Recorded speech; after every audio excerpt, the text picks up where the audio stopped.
Previously, in episode 1, Maria discovers shocking truths about her life. But what comes next will change everything. After 6 years of miscarriages and pain, Maria is finally becoming a mother. But the child inside her is not Samuel's. It belongs to a stranger, a man whose face she can barely remember. Meanwhile, Samuel's unusual attachment to Aaliyah grows darker by the day. From his choice of clothes to his long touches, to the nights he spends so close. It's no longer fatherly love. It's crossing dangerous boundaries. When Maria's cousin Grace and even the internet technician stumble upon disturbing scenes, Maria is warned.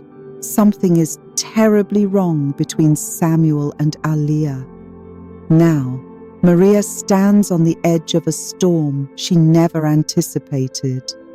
Samuel's plan is already in motion, and what happens next will shock everyone. Maria stood in the kitchen, hands trembling as she stirred eggs. Samuel walked in, kissed her cheek as usual. "Smells amazing," he said. She didn't flinch. She smiled. Aaliyah skipped in, still wearing her pajamas, hair messy. Samuel pulled her onto his lap at the table. "Morning sunshine," he whispered into her ear. Maria watched, quiet, boiling. Later that day, she went to her friend Helen's house, a woman from church. Trustworthy, gentle. They sat with tea. Maria spoke slowly, carefully. "I need to ask you something, hypothetically." Helen nodded. "If you knew a father was overly attached to his daughter, touching her too much, keeping her isolated, what would you do?" Helen's face changed. She sat up straighter. "Maria, is this about Samuel?" Maria's silence said everything. Helen didn't hesitate. "You need to take action. You need proof, cameras, audio, something they can't deny." Maria nodded slowly, felt tears behind her eyes. She'd known it, but hearing it from someone else, now it felt real. Maria waited until Samuel left for groceries. She told Aaliyah to play quietly in her room, then opened the drawer in the laundry closet. Hidden beneath a stack of towels was a small box. Inside, the tiny camera Helen had given her. Motion activated, Wi-Fi enabled. Hands shaking, Maria entered the study. She placed the camera high on the bookshelf, angled directly at the couch where Samuel usually sat with Aaliyah. She tested the app on her phone. The stream worked. Silent, clear. Next, she walked into Aaliyah's room. Another camera, this one tucked inside a decorative teddy bear on the shelf. She stood there for a moment, staring at the toy's glassy eyes. "I'm sorry," she whispered, "to both of you." That night, dinner was normal. Laughter, chatter. Aaliyah told a silly story about a butterfly, and Samuel laughed like nothing in the world was wrong. Maria smiled too. She was learning to mask it well. Before bed, she kissed Aaliyah on the forehead, then looked at Samuel and said gently, "Will you tuck her in tonight?" He smiled. Always. As they disappeared down the hall, Maria sat in the dark, phone in hand. Maria waited until morning. When Samuel left for work, she locked the door and pulled out her phone. Her heart thudded as she opened the surveillance app. She clicked the study feed first, fast-forwarded through dinner. Then, play.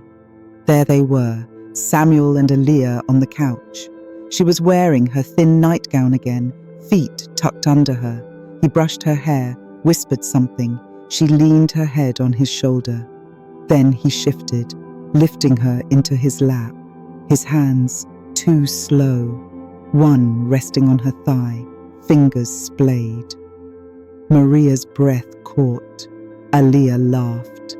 Samuel smiled, touched her cheek, then kissed her hair, then the back of her neck. She flinched, just barely, but it was there. Maria hit pause. Her hands shook. Tears filled her eyes, but she didn't cry. She switched to the feed from Aaliyah's room. More fast forward, more silence. Then a whisper. She turned up the volume. "You're my favorite girl," Samuel said. "No one loves me like you do." Aaliyah murmured something inaudible. Then giggles. More whispers. Maria sat frozen. The phone dropped from her hand. Maria didn't scream. She didn't confront. She didn't even cry. She picked up the phone from the floor, wiped the screen, and calmly walked into the kitchen. There she sat, still, staring at the wall like it might whisper the next step. Her thoughts were loud. "You know now. You've seen it. What else do you need?" But she also heard the echo of her daughter's laughter, so pure, so trusting. She picked up her phone again, scrolled, stopped at a contact. Teresa, social services. Her thumb hovered over the call icon. But then, footsteps. Samuel walked in, smiling. "You're up early," he said, kissing her head. Maria flinched, but smiled. "Couldn't sleep," she lied. He sat across from her, sipping coffee like any normal morning, like he wasn't the monster now living in her videos. "Any plans today?" he asked. Maria shook her head. "No, just staying home." But her voice was tight. Later that afternoon, she packed a small bag, one for her, one for Aaliyah, and she hid them both in the trunk of her car, just in case. It happened faster than she expected. Maria was in the backyard, watering the plants when she heard it. Aaliyah's voice. Not playful, panicked. She dropped the hose and ran inside. From the hallway, she heard Samuel's voice, low and tense. "Shh, it's our little secret." Maria froze, then sprinted down the hall and threw open Aaliyah's bedroom door. Samuel jumped back. Aaliyah stood by the bed, arms crossed over her chest, eyes wide. Maria's heart pounded. "What's going on?" Samuel, calm, forced a laugh. "She was scared. I was just—" Aaliyah interrupted. "I didn't want him to come in." Maria turned to her, stunned. Samuel stepped forward. "Maria, it's not what it looks like." But she was already moving, grabbing Aaliyah's arm, pulling her toward the door. "Get your shoes," she whispered. Samuel's voice rose. "Maria, what are you doing?" She didn't answer. She grabbed the car keys. Samuel followed, eyes narrowing. "You're being ridiculous." Maria spun around, eyes blazing. "Touch her again, and I swear—" He froze, and in that moment she knew he was afraid. Maria shoved the keys into the ignition. "Buckle up," she told Aaliyah, trying to sound calm. Her fingers trembled as the engine roared to life. She glanced at the house. No sign of Samuel. She backed out of the driveway, fast. Didn't stop until they were 3 blocks away. Only then did she exhale. Aaliyah looked up, scared. "Mommy, are we going on a trip?" Maria forced a smile. "Just a little drive, honey, somewhere safe." They drove in silence. Maria kept checking the rearview mirror, half expecting his car to appear. It didn't. Not yet.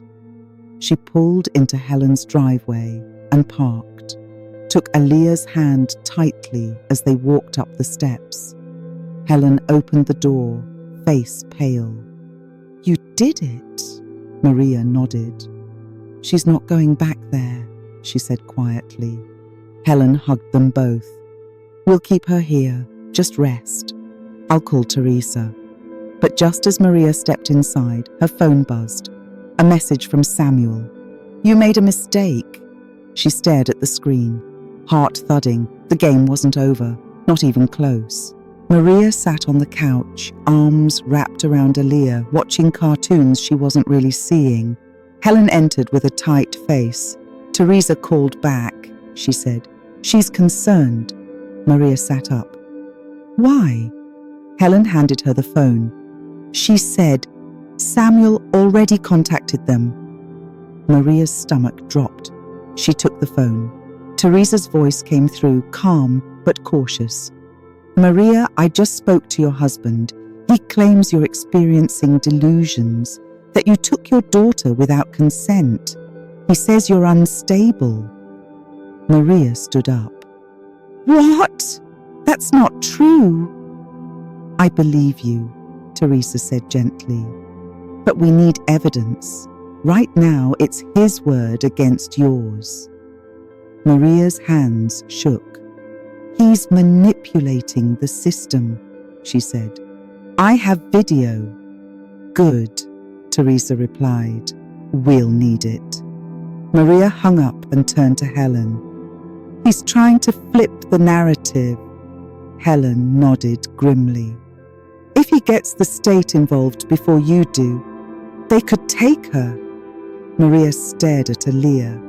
There was no more time for fear. She had to act. Now. Maria sat at Helen's kitchen table, laptop open, flash drive plugged in. Teresa appeared on the video call, her face serious. "Do you have it?" she asked. Maria clicked a folder. "This is the footage from last night. Study and bedroom, both cams." She hit play. Samuel's voice, the brushing, the kisses, the whispers. Teresa's expression tightened. "Maria," she said quietly, "this is significant." "I know." "Send it now. I'll escalate this. You did the right thing." As Maria hit send, Helen touched her shoulder. But just then, another call came in. Unknown number. Maria hesitated, answered. A man's voice. "Mrs. Nwosu, this is Officer Daniels with Child Protection." Her heart stopped. "We received a report from your husband this morning. He submitted medical records claiming signs of mental instability, schizophrenia." "What? That's not true." "He also filed for emergency custody, citing concern for your daughter's safety." Maria's hands clenched the phone. "He's lying." "Ma'am, until we verify everything, you need to remain available for an in-person interview." She hung up, looked at Helen. "He forged everything," Helen whispered. "Then we expose him." It was all over social media. Samuel had posted a long video, clean shirt, soft lighting, perfect voice. He sat in their living room, eyes red but calm. "My name is Samuel Nwosu," he began. "I'm a father, a husband, and I'm scared." He spoke of Maria's breakdowns, her paranoia, her refusal to get help, how he had no choice but to protect Aaliyah. He said he hoped this wasn't necessary, but he had to speak for the sake of his daughter's safety. Maria watched, shaking. Tens of thousands of views, hundreds of comments, some sympathetic, some cruel, all loud. Helen turned off the screen. "We'll respond, but not online." Maria nodded slowly. He weaponized the truth, twisted it into something else. Helen squeezed her hand. "And now we use what he can't twist, the footage." That night, Maria sat alone, reviewing every clip again, frame by frame, looking for what no one could deny. She wasn't running anymore. She was building her case. The room was silent. Aliyah sat next to Maria in a grey chair, swinging her feet, not understanding why strangers were watching her so closely. A panel of officials sat opposite them. Teresa was among them. Maria had submitted everything: videos, logs, timestamps, even background checks on Samuel. It was no longer just a story, it was evidence. Teresa stood and spoke softly. "We've reviewed the material. There are clear patterns of grooming and emotional dependency. Samuel Nwosu is now under official investigation." Maria's breath shook. She wasn't relieved. She was devastated, because even with justice moving forward, something had already broken. Later that evening, as they packed their things to leave Helen's, Aliyah turned to her. "Mommy, when can I see Daddy again?" Maria knelt, forcing a smile. "Not for a while, love. He's not well." Aliyah looked confused, then nodded slowly. Maria hugged her tight, too tight. Not because she was strong, but because she was barely holding it together.